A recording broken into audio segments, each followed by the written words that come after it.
Hello students, BA द्वितीय वर्ष के प्रथम प्रश्न पत्र के अंतर्गत हम बलबन के बारे में चर्चा कर रहे थे और आज की क्लास में हम उसी क्रम को जारी रखते हुए बलबन द्वारा सुल्तान के रूप में जो कार्य किए गए उनके बारे में चर्चा करेंगे।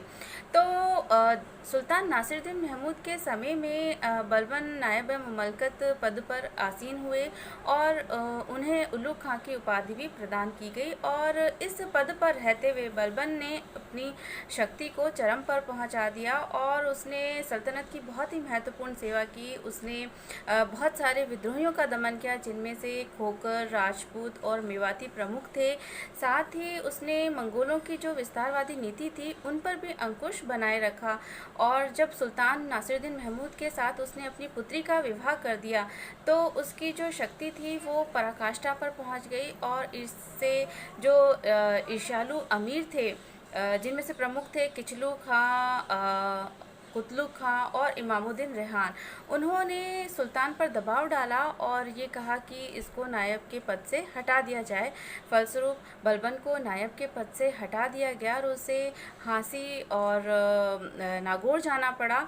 लेकिन ये स्थिति बहुत अधिक दिनों तक नहीं रह पाई, क्योंकि उसके जाते ही दिल्ली सल्तनत की जो प्रशासनिक व्यवस्था थी वो पूरी तरह से डगमगा गई। तो विवश होकर सुल्तान को पुनः बलबन को बुलाना पड़ा और वापस आते ही बलबन ने दिल्ली की जो प्रशासनिक व्यवस्था थी उसको सुदृढ़ता प्रदान की। साथ ही विभिन्न जो विद्रोह थे उनका दमन भी उसने किया और राजवंश के पतन को उसने रोके रखा और सल्तनत की बहुत ही महत्वपूर्ण सेवा की। तो हम ये कह सकते हैं कि नायब ममलकत के पद पर रहते हुए बलबन ने सल्तनत को बहुत ही महत्वपूर्ण योगदान दिया अपना और साथ ही साथ उसने नासिरुद्दीन महमूद को एक सुरक्षित स्थिति में ला दिया। सुल्तान नासिरुद्दीन महमूद की मृत्यु के पश्चात जब बलबन सुल्तान बना तो उसे बहुत सारी समस्याओं का सामना करना पड़ा। इस समय दिल्ली दरबार में बहुत सारे राजनीतिक षड्यंत्र हो रहे थे और गुटबाजी में बहुत सारे अमीर फंसे हुए थे। साथ ही साथ जो तुर्कान चहलगानी था वो बहुत ज़्यादा शक्तिशाली हो रहा था, अधिकारी अपनी मनमानी करने लगे थे। तो ऐसी स्थिति में बलबन के लिए आवश्यक था कि वो उनका दमन करे और साथ ही साथ इस समय जो दिल्ली के आसपास के मेवाती थे वो बहुत उत्पात मचा रहे थे। दिन दहाड़े वो लोगों को लूट लिया करते थे और लगातार युद्धों और षड्यंत्रों के दमन में जो सरकारी खजाना था वो लगभग रिक्त हो चुका था। इसी तरह से जो राजपूत राज्य थे वो भी निरंतर अपनी शक्ति को बढ़ा रहे थे और एक तरह से वो ये स्वप्न देखने लगे थे कि किसी तरह से तुर्कों को भारत से बाहर निकाल दिया जाए और वो फिर से भारत में अपनी सर्वोच्चता की स्थापना करें।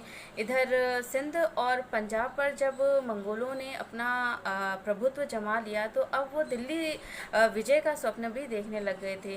तो बलबन की स्थिति इस समय बहुत ही नाजुक थी, लेकिन बलबन ने इन सभी समस्याओं का दृढ़तापूर्वक सामना किया और सारी कठिनाइयों को उसने दूर किया, अपनी स्थिति को उसने सुरक्षित बनाया और प्रशासनिक पुनर्गठन भी किया।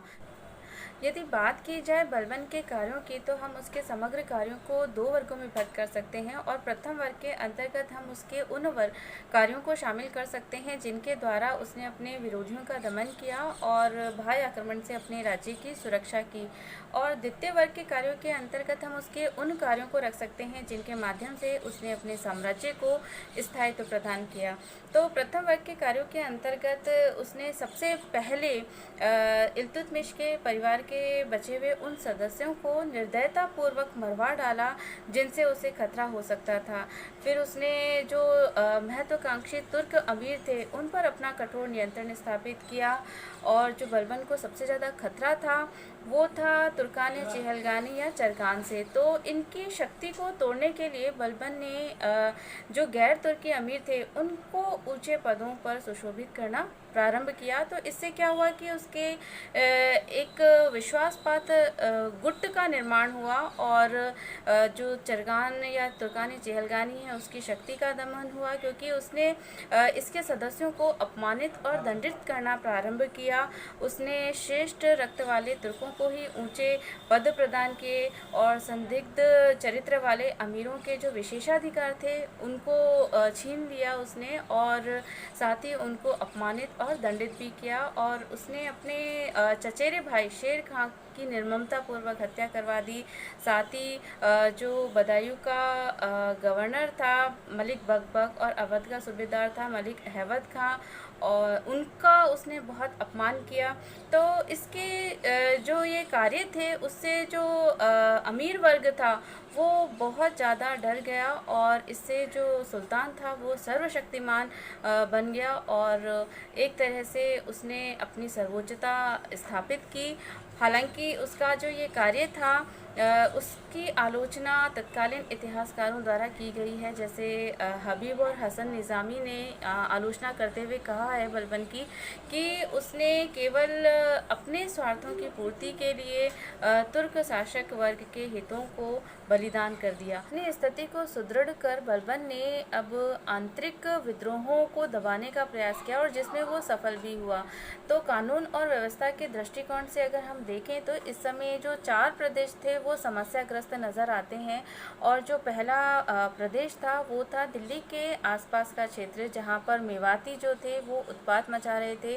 दूसरा जो क्षेत्र था वो था गंगा यमुना दोआब का क्षेत्र, जहाँ पर डाकू अपना उत्पात मचा रहे थे। तीसरा अवध की ओर जाने वाला व्यापारिक मार्ग वो भी असुरक्षित था। और चौथा कटेहर या बुंदेलखंड का क्षेत्र, यहाँ की स्थिति भी बहुत ही चिंताजनक थी। तो बलबन ने इन चारों क्षेत्रों की समस्याओं को दूर करने का प्रयास किया, और जिसमें वो पूरी तरह से सफल भी हुआ। सबसे पहले उसने दिल्ली के आसपास के क्षेत्र की तरफ ध्यान दिया, और यहाँ पर जो मेवाती थे जिन्होंने उत्पात मचा रखा था उनको पकड़ कर निर्ममतापूर्वक उनकी हत्या करवा दी गई, और उनकी स्त्रियों को पकड़कर गुलामों की तरह बेच दिया गया। और वहाँ पर उसने सुरक्षा चौकियाँ स्थापित की। तो इससे क्या हुआ कि जो मेवाती थे उनका आतंक पूरी तरह से समाप्त हो गया।